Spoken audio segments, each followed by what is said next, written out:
Saat itu kebudayaan menjadi hal yang sangat relevan dan bersifat dinamik di daerah ini. Karena itu narasumber mengawalinya dengan pengenalan budaya di daerahnya. Gemien, nek ono perkawinan, tari selendang dadi acara intine. Tari selendang adalah ciri khas dari daerah Pemalang ini sendiri. Penggabungan dari ragam gerak daerah Sunda, Banyumas, Yogyakarta, dan Surakarta. Namun di tengah merebaknya kesenian dan kebudayaan di Pemalang, terdapat teror yang mengerikan. Nek ono sing ngetok pintumu wengi-wengi, ojo diladeni, ucap Maksri. Maksri mempunyai anak perempuan yang baru saja menikah. Namanya Lili. Selang 3 bulan pernikahannya, Lili dikabarkan mengandung bayi hasil pernikahannya dengan pemuda asal Jakarta bernama Bram. Mungkin nikah muda merupakan hal yang lumrah untuk zaman dulu. Asalkan ada kemantapan di antara keduanya, pernikahan bisa dilangsungkan atas dasar suka sama suka. Maksri mengingatkan kepada Bram agar menjaga Lili ketika maghrib mulai bergema. Saat itu orang yang hamil sangat mempercayai mitos yang beredar. Pocong Ireng sendiri baru diketahui ketika salah satu warga yang tak sengaja melihatnya di depan rumahnya. Pocong Ireng itu mencari tumbal. Incarannya yang terutama adalah bayi yang dikandung oleh ibu-ibu hamil di desa itu sendiri. Banyak wanita hamil yang stres, ada yang keguguran, kontraksi yang berlebihan, bahkan memutuskan untuk pindah rumah dan hidup di daerah lain agar teror itu tidak merebak dan mengganggu secara terus-menerus. Secara berkala, mereka yang percaya akan pesugihan mengira pocong ireng ini jadi-jadian dan hanya bisa dilepaskan kedoknya jika kedapatan perbedaan di antara kehidupan sosialnya. Konon, si pelaku atau pocong ireng ini sendiri memainkan perannya dari kejauhan dan bisa mengambil tirakat dari luar kota. Bisa dibilang, dia melakukan persetujuan dengan mengorbankan seseorang untuk awal terjadinya kerjasama di antara demit dan juga dirinya. Apa persyaratannya? Si pelaku harus mendiami dan bertirakat di salah satu gunung di Jawa Barat. Lalu dia harus menyetubuhi putrinya secara keji. Sesudah itu, dia memaksa putrinya untuk meminum darah ayam cemani hitam yang digorok lehernya menghadap timur di tempat yang tak pernah diketahui letaknya. Jika sudah, si putri atau anaknya itu tidak boleh keluar dari rumahnya sebelum waktu yang ditentukan. Isu teror ini sudah berkelanjutan dari mulut ke mulut, namun hanya sedikit saja yang tahu. Itu pun hanya beberapa yang ingat. Karena urban legend ini memang sudah tersohor di awal tahun 2000-an. Maksri selalu membuat pagar gaib di depan rumahnya dengan mencipratkan air dari bekas cucian beras dengan menggunakan 4 helai batang padi yang belum tua warnanya. Hal itu supaya si pocong tidak mendekat dan hanya tertahan di depan rumah saja. Namun beberapa warga lainnya sempat kesal dengan tingkah Maksri. Katanya, kowe arep percaya kayak kuean. Berbagai fitnah dilontarkan oleh para warga terkait kemunculan pocong ireng. Maksri kuwi sing gawe perpecahan. Tanpa dirasa, hal ini terdengar ke telinga Lili dan Bram. Mereka agak resah mendengarnya. Mak, uwis, rampungi, kuwi mitos, ucap Lili. Maksri hanya terdiam sambil terus melanjutkan pekerjaannya untuk menyipratkan air itu di depan rumah Lili dan Bram. Namun, siapa sangka si Lili termakan buayan para tetangga di rumahnya. Kalau si ibunya telah gila dan percaya mitos akan kemunculan pocong ireng. Wis mak, aku ora butuh kuwi mitos. Lili mendorong ibunya hingga terjatuh. Baskom pun terlempar hingga tangannya terkilir. Li, kamu kenapa? "Ini ibumu," jelas Bram. Bram membantu membangunkan ibu mertuanya. Di tangannya yang terkilir, dia urut dengan menggunakan minyak lentik. Lily masih tak peduli. Masa bodoh dengan mitos kuno yang beredar.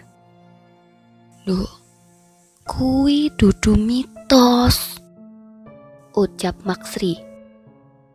"Mak, Lily isin dadi omongan tonggo," jelasnya. Maksri hanya menundukkan pandangannya. Begitu pula Mas Bram yang tampak kecewa dengan tingkah Lily yang berada di luar batas. Kekecewaannya tetap tak bisa diungkapkan karena takut akan menjadi beban pikiran istrinya, Lily. Bram mengantarkan ibu mertuanya, Maksri, untuk pulang ke rumahnya yang tidak jauh dari tempatnya. Lily hanya bersikeras melakukan hidupnya dengan normal tanpa ada gangguan. Bukan itu yang dimaksud Maksri. Sempat-sempatnya dia melakukan ide bodoh bukan berarti tidak bermakna. Karena orang tua lebih mengetahui manis, pahit, dan pengalaman serta cerita leluhurnya dulu. Tepat setelah azan Isya berkumandang, Bram belum juga datang. Hati Lily menjadi resah. Mungkin saja dia bermain di luaran dengan teman-temannya. Keadaan yang hamil ini telah menjadikan Lily stres berat. Mana lagi dia masih kepikiran dengan perkataan tetangga yang menyebut ibunya sendiri gila. Juga teror pocong ireng yang selalu mengganggu ibu hamil. Lily hanya menunggu di ruang tamu dalam rumahnya. Sesekali dia mengelus-elus perutnya yang sedikit membuncit. Pukul 10 malam. Tidak ada tanda-tanda kedatangan suaminya. Bram sudah kelewatan batas dan tidak menjalankan amanat dari mertuanya untuk menjaga Lily. Lily tertidur di ruang tamu. Tepat di pukul 1 dini hari, dia terbangun karena ada ketukan pintu. "Orosa bali, turun nang jopo." Namun ketukan pintu itu masih terdengar. "Krungu pora sih? Orosa balik, turun nang jopo," kesal Lily. Suara itu tidak hilang, masih berbunyi di kesunyian malam. Lily merasa aneh. Suaminya tidak pernah seegois itu. Dia memberanikan diri melangkah untuk membuka pintu.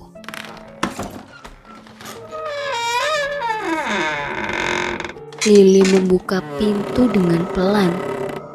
Kiranya dia akan mendapati suaminya dan langsung memeluknya untuk meminta maaf. Namun yang tertampakkan adalah sosok pocong ireng dengan pandangan yang mengerikan menatap wajahnya. Bau busuknya tercium seketika. Wajahnya tak bisa dikatakan lagi, hancur dan berantakan. Lily syok. Dia memegangi perutnya dan segera melangkah mundur. Tangannya meraba-raba daun pintu untuk segera ditutup. Namun apa daya, kepalanya langsung pening. Lily terjatuh tepat di depan pintu. Subuh harinya, Bram terkejut melihat istrinya tertidur di depan pintu depan rumahnya. Darahnya berceceran dari kakinya. Kemungkinan besar ada kontraksi di perutnya. Lily segera dibawakan ke dukun bayi. Barangkali cara ini lebih efektif.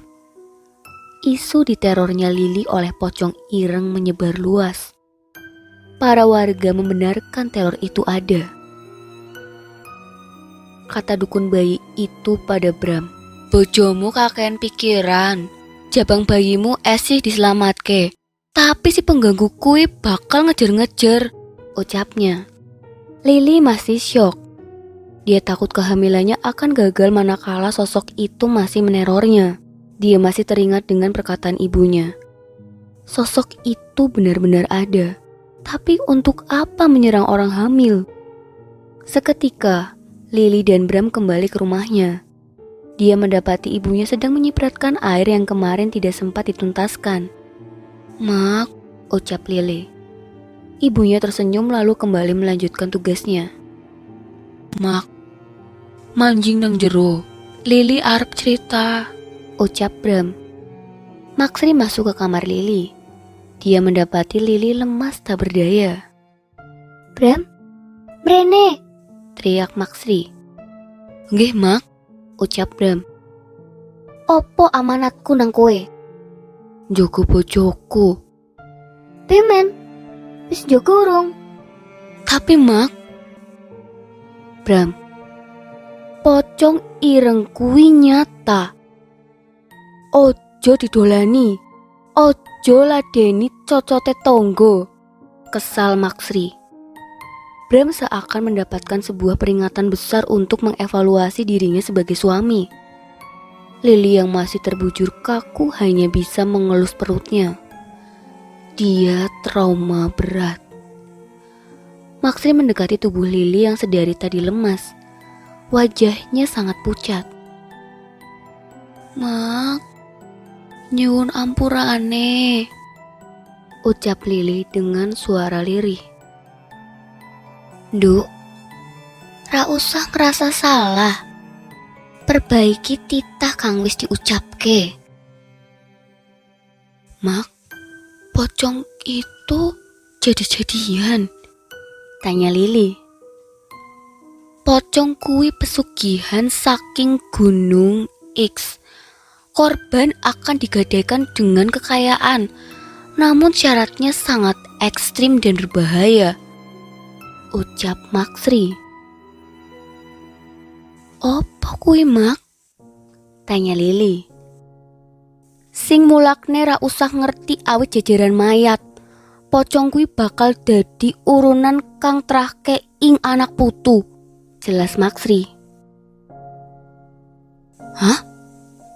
Ungkapan apa itu? Tanya Lili. Intinya, jika telah mengawali, semua yang tercium seperti mayat akan didatangkan. Lalu, jika gagal, maka akan berimbas pada anak cucunya, ucap Maksri. Berarti rumah ini? Tanya Lili. Wis mambu mayat. Percakapan terhenti. Maksri kembali ke depan rumah. Maksri kembali menyipratkan air itu di depan rumah Lili. Para tetangga hanya bisa melihat tanpa ingin mengganggunya. Sri, opo kui? Tanya warga. Banyu kanggo ngilangi mambu mayat, jelas Maksri. Kanggo opo? Tanya warga. Maksri terdiam sejenak. Dia melihat tubuhnya yang sudah tua renta. Kui percaya titah leluhurmu? Tanya Maksri. Titah opo? Tanya balik salah satu warga yang sangat ngeyel dengan penjelasan Maksri. Manjingke sandal, klambi awak lan putumu, yen srengenge wis surup. Perkataan itu membuat panik seluruh warga sekitar. Titah leluhur yang disebarkan dari mulut ke mulut, lewat buyut, nenek kakek, dan saudara. Tidak mementingkan keadaan zaman dan kapan waktu telah bergulir, aturan tetap menjadi pondasi. Srengenge wis surup. Ucapan itu sekarang sering terdengar oleh setiap warga. Mereka bergegas masuk ke rumah. Seluruh barang yang berada di luar segera dimasukkan ke dalam untuk mencegah ambuan mayat. Hingga malam tiba. Tidak ada warga yang berkeliaran. Mereka saling menatap jendela mereka. Siapakah yang malam ini akan diteror? Diketuk pintunya berkali-kali hingga membuat kepala pening dan pusing. Maksri sengaja tidak pulang ke rumahnya. Dia memilih menjaga Lili karena si Bram belum becus untuk menjaga anak sematawayangnya itu. Bram, Brene, ucap Maksri. Bram segera menuju ruang tamu sambil membawa teh hangat di gelas besi. Iya, Mak, ucap Bram. Nanti, jika tengah malam, jangan buka bagian belakang pintu. Dia akan menyerang di bagian belakang. Jika masih mengganggu, siram air ini lewat lubang bawah pintu, ucap Maksri sambil menyerahkan wadah berisi air khusus itu. Siap, Mak. Mamak mau kemana? Tanya Bram. Lenggahan. Bram kerap kali merasa bosan. Dia kadang ingin membuka pintu dan menghadiri opera di desa sebelah. Namun semenjak kemunculan pocong ireng, segala aktivitasnya terhenti. Tepat tengah malam, keheningan itu terputuskan. Maksri tertidur pulas di ruang tamu. Bram sesekali menengok kamar istrinya. Semua aman, tapi suara ketukan itu memecah belah kenyamanannya.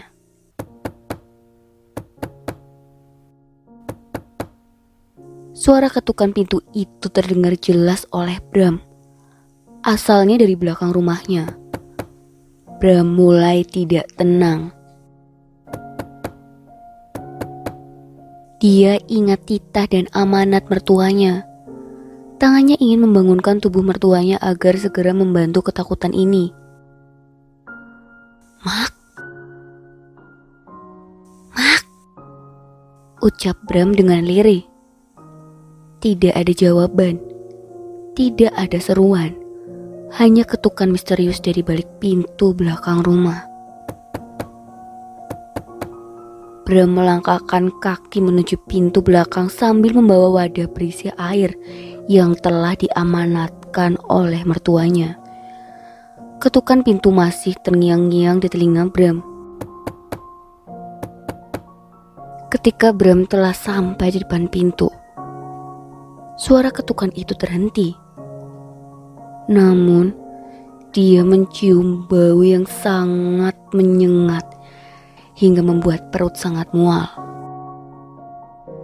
Ambu mayat. Bram mundur ke belakang. Dia tidak jadi menyiram di bawah pintu yang diamanatkan oleh mertuanya. Ketika langkahnya mundur, suara ketukan rumah itu berbunyi kembali, seperti minta dibukakan. Bram merinding tak karuan, seluruh tubuhnya bergetar. Maksiti terbangun dari tidurnya dan melihat Bram mematung di depan kamar istrinya. Bram, onopo? Tanya Maksri. Bram menengok ke arah belakang Maksri, sembari merautkan wajah takutnya. Mak, pocong itu ada, ucap Bram. Maksri segera menuju Bram. Suara ketukan itu masih berbunyi keras. Bram, bajur, ucap Maksri. Bram tak mampu melangkahkan kakinya. Seperti ada sesuatu yang menahannya untuk melangkah. Diambilnya wadah itu oleh Maksri dan segera menuju pintu yang dimaksud. Ambu mayat, balik kowe. Ojo mrene malih.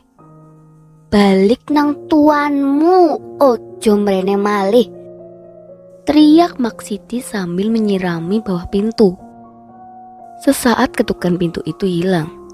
Bau busuk yang tercium pun sudah menghilang. Ketika pintu itu dibuka oleh Maksri, dia menemukan banyak belatung dan cacing yang memenuhi tanah tepat di belakang pintu rumahnya. Bram, cupuke garam, ucap Maksri. Bram mengambil garam dapur. Dia menyerahkan garam itu kepada Maksri. Oke, pocong gue suruhan. Rap bakal kentongan akal angger ngancuri lan jupuk tumbal. Mergone awakmu kudu ani. ucap Maksri. Selepas kejadian itu, para warga jadi yakin dengan teror yang menyerang pemukimannya. Sehingga ketika matahari sudah tenggelam, para warga segera menyuruh anak-anaknya untuk masuk. Semua barang yang masih di luaran segera dibawa masuk ke dalam. Belum sampai di situ, ketika usia kehamilan Lili membesar, dia sering sekali terkena sawan. Ini membuktikan si pocong belum menyerah sampai di situ. Kadang di tengah malam, Lili berteriak kesakitan, kakinya bengkak. Lili sedang ditahan oleh si brengsek itu, ucap Maksri. Terus, bagaimana, Mak? Maksri punya kenalan dari desa sebelah, seperti Kiai. Maksri meminta Kiai itu untuk menyelamatkan Lili terlebih dahulu. Jika tidak, maka nyawa dan jabang bayinya tidak akan selamat. Tangan dan kaki Lili sedang dipaku, jadi usahakan jangan memegang kedua tangan dan kakinya. Pasti kesakitan. Yang hanya bisa dilakukan adalah mencari pelakunya, ucap Kiai itu. Untuk mencari pelakunya, setiap warga harus membaca Al-Quran. Dan ketika malam tiba, semua barang-barang harus dimasukkan ke dalam rumah. Apakah mengerti? Pocong ireng hanya mengganggu satu korbannya untuk ditumbalkan. Jika gagal, dia akan mengambil tuanya. Itulah perjanjiannya. Ditambah bambu kuning, mau besar atau kecil, katanya untuk mencegah pocong itu masuk dan mengganggu warga. Kiai itu meminta ruang khusus untuk menyerang barik tuanya. Katanya jika pocong ireng itu berkeliaran, posisi tuanya akan lemah. Ditempatkannya Kiai itu di ruangan penyimpan bahan makanan. Ciri-ciri pocong itu datang adalah dengan gemuruh suara angin, bau busuk mayat dan ketukan pintu. Benar saja, pocong itu masih mengetuk bagian belakang rumah Lili. Maksri menyarankan agar Bram fokus menjaga Lili. Sedangkan Maksri menuju ruangan Kiai itu yang sedang bersiap menyerang tuan dari pocong ireng itu. Wis teko, ucap Maksri dari bibir pintu ruangan itu. Suara ketukan pintu terdengar jelas ditambah dengan suara gemuruh angin. Lili berteriak kesakitan. Maksri panik tak karuan. Ojo dicekel sikil karo tangane, uculke, teriak Kiai itu pada Maksiti. Bram, uculke. Bram langsung melepaskan tangannya. Telat sedelet, anakmu iso mati, ucap Kiai itu. Terus pimen? Menang disit, tuane delet maning keweruan. Maksri tak bisa berbuat apa-apa. Dia hanya menunggu waktu yang tepat untuk membantu Kiai itu. Suara itu lambat laun menghilang bersamaan dengan gemuruh angin. Wis rampung, ucap Kiai itu. Maksudnya pimen? Kiai itu keluar dari ruangan tempat dia bermeditasi. Maksri menyuruhnya menuju ruang tamu untuk menjelaskan. Sri, ojo sampe awakmu bukani pintu mburiyen sengrengene wis surup. Wis jebol, golet pring kuning kanggo nahan. Lili, pimen? Bakal mari. Pocong itu bentuk pesugihan yang mengambil jabang bayi. Perhatikan juga suaminya. Jangan sampai sering keluar malam. Lili sudah tercium bau mayat oleh pocong itu. Dia akan segera diincar. Selipkan peniti di kantong depan, jelas Kiai itu. Tuane pimen? Bakal keweruhan dewek. Beberapa hari kemudian, warga dikejutkan dengan penemuan pocong ireng di perkebunan. Namun dia tidak menyentuh sedikit pun tanah dari desa yang telah terpagar bambu kuning. Pocong ireng itu tidak bisa masuk ke dalam pemukiman warga. Hingga perjanjian awal yang disebutkan, jika gagal memberi tumbal, maka keluarganya akan terambil. Satu persatu keluarga dari tuan yang melakukan pesugihan pocong ireng itu meninggal.